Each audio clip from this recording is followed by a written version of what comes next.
sure the Reds are going to run away with the Central Division, but I'm feeling increasingly sure that they're going to run away from the local team. Good morning to you. Good Friday morning. I'm Dejan Kovacevic of DK Pittsburgh Sports, and this is Daily Shot of Pirates. It comes your way bright and early every weekday. If you're into football and or hockey, I also offer daily shots of Steelers and Penguins where you found this. The Pirates are back in action post All-Star break. Tonight, 7:05 p.m. first pitch against the Giants at PNC Park. I'll be over there covering it. The full column for DK Pittsburgh Sports. Hope you can check that out, too. I was a writer way before I was doing this silliness. The re-entry into a Major League Baseball season following the break always seems to come with some combination of introspection and hope.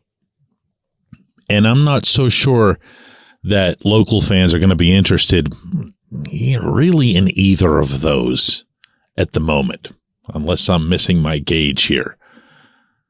Introspection. Well, what would that mean? They started out 20-8. Everybody thought it was the new era most everybody thought it was the new era of Pittsburgh baseball, and here they go, and after 20-8, they go 21-41. So they were every bit as bad over the last 2.5 months as they were in 2020, 2021, 2022. Nothing changed. What you have is 1 month that you can look at and go, what in the heck was that? That's the outlier. That's the glaring, screaming, sore thumb outlier. So then comes hope. You want to look ahead. If you're not looking ahead to a pennant race, if you're not looking ahead to chasing the Reds, if you're not looking ahead to capitalizing on what most people had thought, especially with the collapse of the Cardinals, was going to be a weak division. Maybe it isn't now. Maybe the Reds are really going to become Ellie De La Cruz and all the fairy tales combined into what they have going on over there right now. Maybe they'll slow down a little bit too, but maybe not. Around here, as I mentioned on yesterday's show, Derek Shelton said publicly in Seattle at the All-Star game that he expects to be using more younger players in the second half. Lots of different ways. Anyone can interpret that, but I'm going to keep going back to something that I started telling you last fall. It wasn't very popular. It wasn't very well received, but,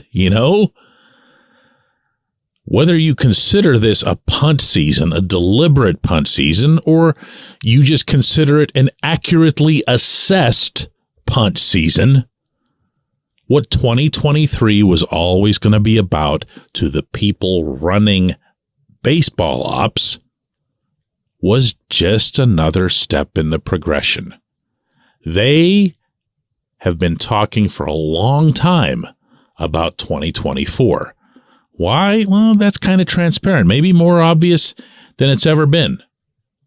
When you see Henry Davis getting up here, you see Nick Gonzalez getting up here, you're going to see Andy Rodriguez before long. You're going to see Quinn Priester before long.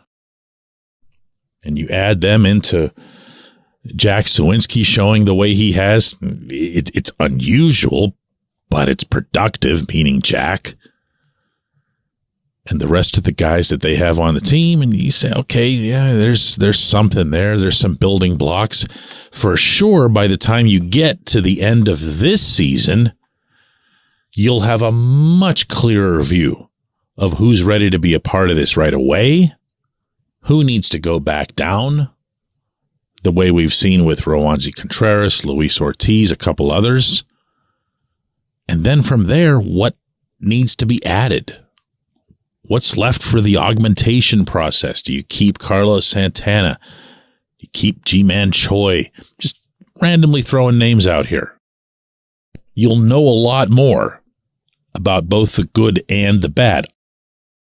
And you'll be able to make smarter decisions, theoretically here, toward legitimate contention as opposed to whatever it is that this season was going to bring. if 20-8 had meant like anything, meaning if they had just gone like 500 the rest of the way. They still would have finished 12 games over 500, which would have been outrageously successful coming off of losing 100 games. It would have been one of those things where you'd be digging through the record books. When was the last time a team lost 100 and then finished 12 over? But they, of course, didn't do anything of the kind. And this is where they are. 8.5 games behind the Reds. 41-49 overall. And what do you watch for? What do you get into? Not the people at 115 Federal. I'm talking about you. What's interesting? What's worth investing in the rest of this season? And that's what you come back to. You know, you come back to the younger players. You come back to hoping that Henry Davis can get as hot again as he was when he first came up. He probably will. That's quite the talent there. You hope that Gonzalez can, I don't know that he's going to stay around a 900 OPS for his entire rookie year, but you'd like to see that some of the specific indicators that he's shown will continue to play.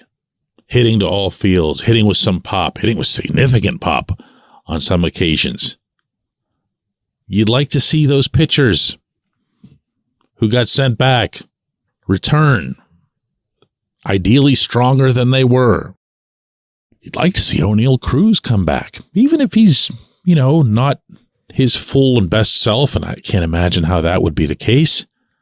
Just come back, get on the field. Get that sense of what that's like again, to be O'Neal Cruz. Get Andy up here.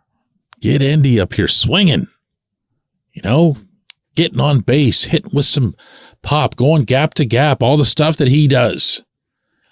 Get the offense feeling like it's something. Make it Andy Haynes proof. These are the things you want to look for, and they're going to be a lot more important than whether or not some Ryan Borucki comes in the 8th inning and blows a big lead or stuff like that. It's not going to be as much about the wins and losses. It's going to be, the same stuff you've been watching for 40 years, I guess, for the better part of them anyway. When we come back, J1Q. This portion of Daily Shot of Pirates is brought to you by our friends at North Shore Tavern. That's directly across Federal Street from PNC Park. It's home of Steak on a Stone, an eating experience, underscoring the word experience. The steak is brought to you partially cooked on an 800-degree stone, and you do the rest. It's a ton of fun, it's a great meal, and it's a baseball atmosphere like no other in Pittsburgh. North Shore Tavern, right across Federal Street from PNC Park. Your front door, your car, your bike, your computer, your gun.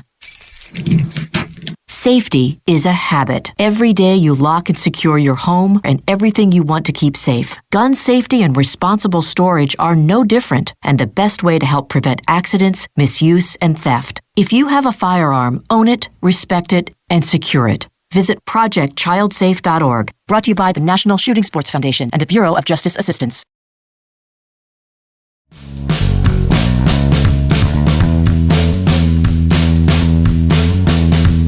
Today's J1Q comes from Stephen Petrilli, who asks, can Rowanzi Contreras go to the same guy who fixed up Mitch Keller this coming off season?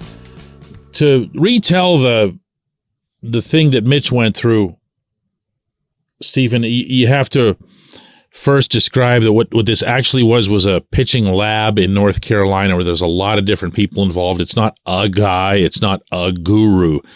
It's more of a system with a lot of machinery, a lot of advanced analytics involving biomechanics. You go through pitching and they tell you exactly what you're doing in every little millimeter of your delivery, your release point, how you're letting the ball go, how you're tunneling one pitch versus the next. Tunneling, for those of you who don't know, means the ball comes out of your hand as a fastball. You want the first few feet of that to look to the batter a lot like your other pitches. Otherwise, the batter picks up too soon, whether you're throwing a fastball or changeup, slider, whatever it is. You want to have pitches that look similar, that you can throw back to back and kind of keep the batter's eye unsettled. So Mitch went there, and the goal that was achieved, whether or not it was the goal at the outset, and that's not something that Mitch has acknowledged. He didn't go to this thing looking to throw 100 miles an hour, but he ended up doing that.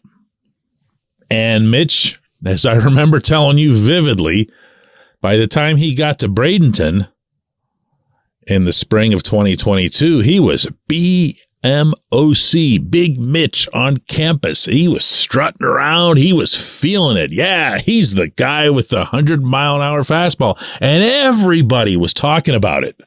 All the hitters, you seen Mitch yet? You seen Mitch?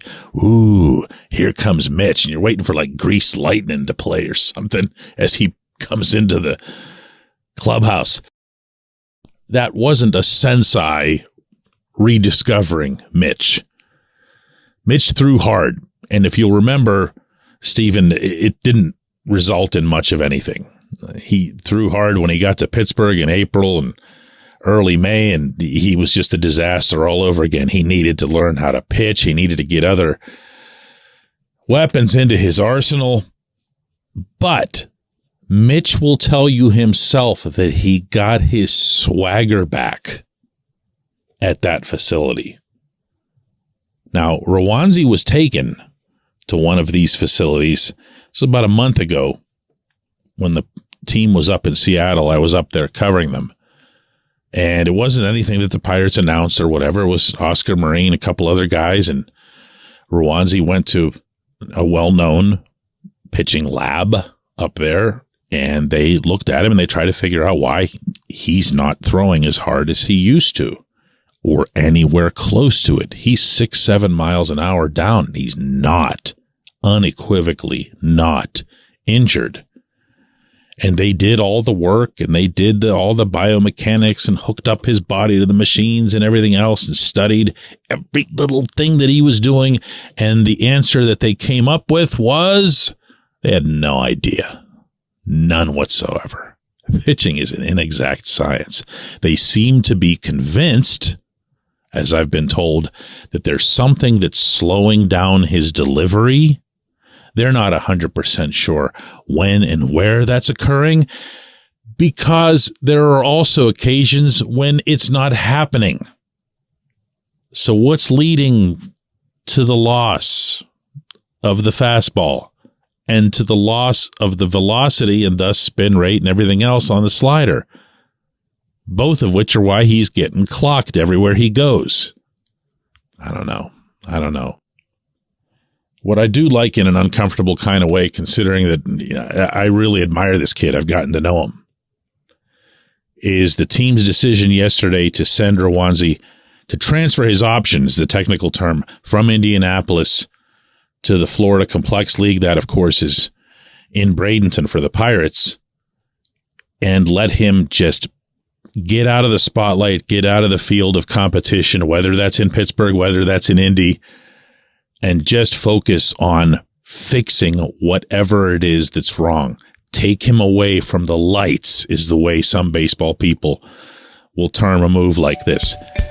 Here's hoping it works for the team, also for this good young man. I appreciate the question. I appreciate everyone who's listened to Daily Shot of Pirates all week long. Looking forward to actual ball resuming tonight. Let's do this again Monday.